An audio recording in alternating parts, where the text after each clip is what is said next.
Welcome to another episode of the Terry and Frank Show. I hope you've been tuning in to the Human Factors of Leadership, where there is a surprise in every episode. You don't know what's coming, but they're all really good. Hi, I'm Frank Warner. I'm the founder of People Productive. We help people in the companies they work for thrive together by using the time, talent, and energy of their people in the most effective way. Tara? Yes, and I'm Terry Mays. I'm a certified culture engineer with focus on understanding the human side of business. Excellent. So we have a surprise for you today. Yes. We are going to tee up a video and I think you're going to really like it. It's interesting. This is an experiment from 1961 or 1962. It changed people's thinking completely, and it may not seem revolutionary today when you watch it, but at the time it was revolutionary, and the takeaways are still revolutionary when it comes down to the human factors of leadership. Anything you want to say about this, Tara, before we get into it? I think it's very good. So pay attention, close attention to the lady, and then there's a child. So pay attention to what they're doing in Mm-hmm. the video. So we'll I don't get want to give it away, but yes, pay close attention. Yes. Okay. Hold on. I got the share bar right where I don't need it. Okay. Here we go.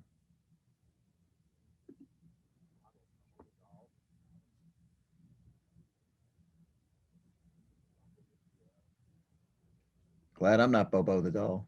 Right. The poor doll. Uh, It's just getting kicked and thrown around all over the place. Now, mind you, in this experiment, there are kids in the room. The woman comes in and quote unquote plays with the doll. And then she leaves. And here's what happens. You notice anything similar?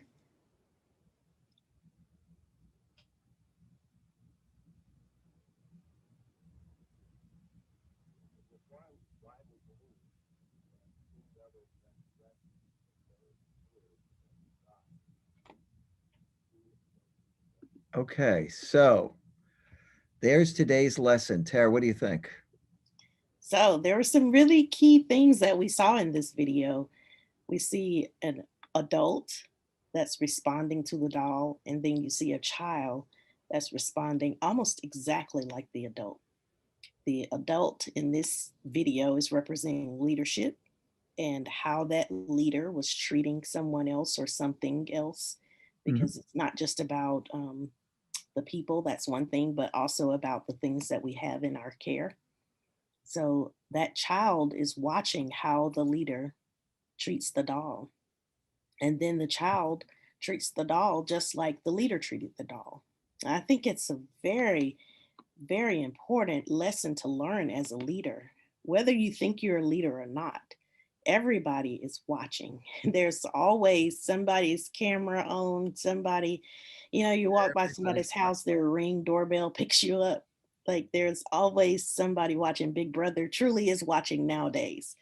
But as a leader, the people are watching how you respond to others in the organization. How do you respond to your peers? How do you respond to people that report to you?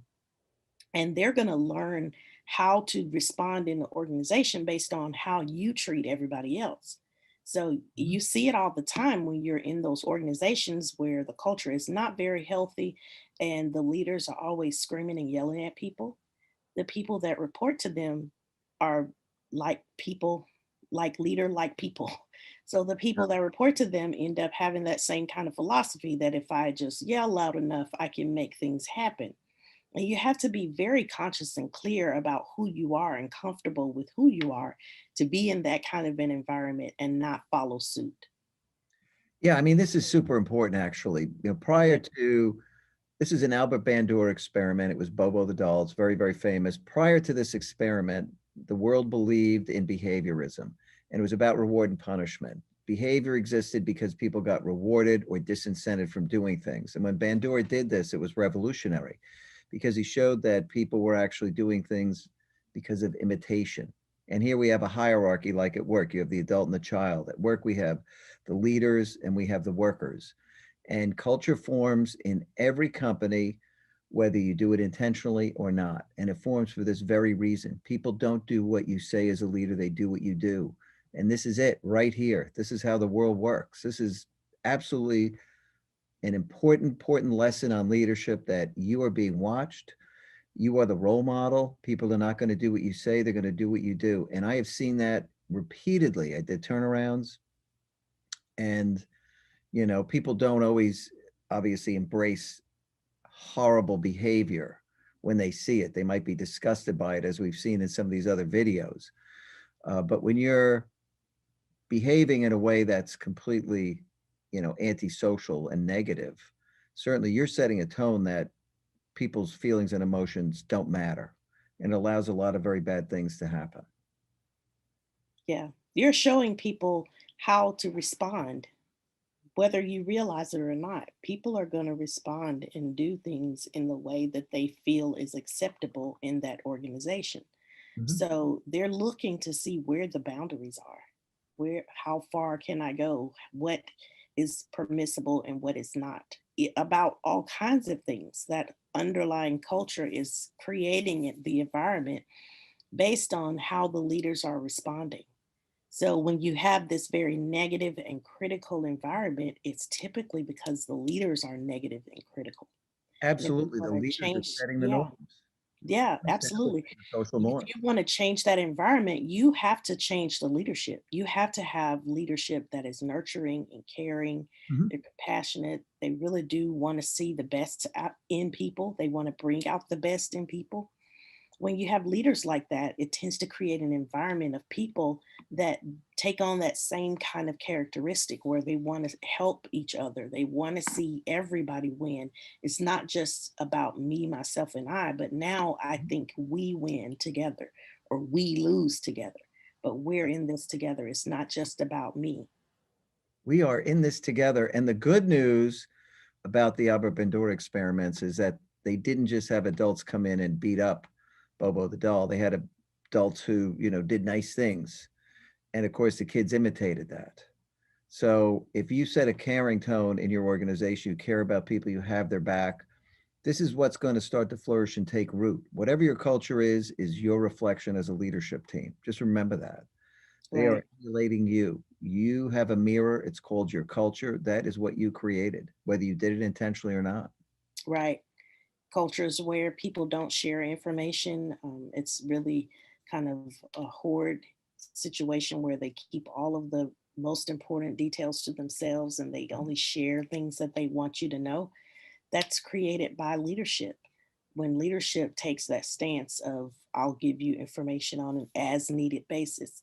And I know there are times when you do have to take that approach where there are things that are confidential that you cannot share, but everything can't be held that way. You have to have some confidence and in really believe in your people that you can trust them with the information. You can give them information and help them understand how you came to the conclusions you came to, why you made the decisions you made, where you're going with your thinking. Let your people in on that so that they can be part of the process. They can help think through the process and find some solutions. Yeah, without a doubt. So Albert Bandura left us a gift. It wasn't just a lesson on life, it was a leadership lesson that many people have yet to learn. Yeah. And you know what's interesting about a lot of these things we're talking about leadership, they transcend leadership in the workplace into your life, how things are happening in your home with your children. Your children are watching what you do. Oh, So, it's the same way. These things are life principles that you can take and apply in every area of your life with your relationships all the way around. that's exactly right there. The human factors, and there are a lot of human factors. We happen to cover the ones that really intersect work. The ones that intersect work do intersect life. And there are, of course, other things that are just part of life that aren't part of work, but they're all important. And, doing things in a more deeply human way is going to help you no matter where you are, who you're working with, who you're helping, who you're friends with. These things, they transcend work, their life itself. Right. Right. So make sure you subscribe to our channel and like our videos, share them with your friends and family. And again, those people you don't even like, share it with them too. Yeah. Share it with the people who are beating up Bobo the doll. They need a lesson, right? Yes. Yes. That's usually what has happened. Some person is just screaming and yelling at people in the office. And it's because all their life their parents screamed and yelled at them to get them to do things, or their spouse screams and yells, and that's how they get things done. So remember to tune in next week for another surprise. Smack the bell, share it. Absolutely. We appreciate you having you come on and watch our videos. I think these are really good. If you have ideas, please comment and we'll absolutely cover it. If you know a great video that has a great lesson in it, we would love to know. Please let us know, share it, and we can have a conversation about that as well, right, Tara? That's right. Yes. And we're live on Wednesdays. So join us for live discussions every week. We're doing this. So Every week. join in on the discussion with us. Yeah, join the Wednesdays at discussion 4 every Eastern. Wednesday, 4 o'clock. You can find us. Just go to the YouTube channel. It's ready to kick off right there. You'll see it. We're there to answer your questions. So please, yeah, join us. Thanks for saying that, Tara. That's really important. Yes. All right, everybody, take care. We'll see you next week. All right. Bye for now. Bye.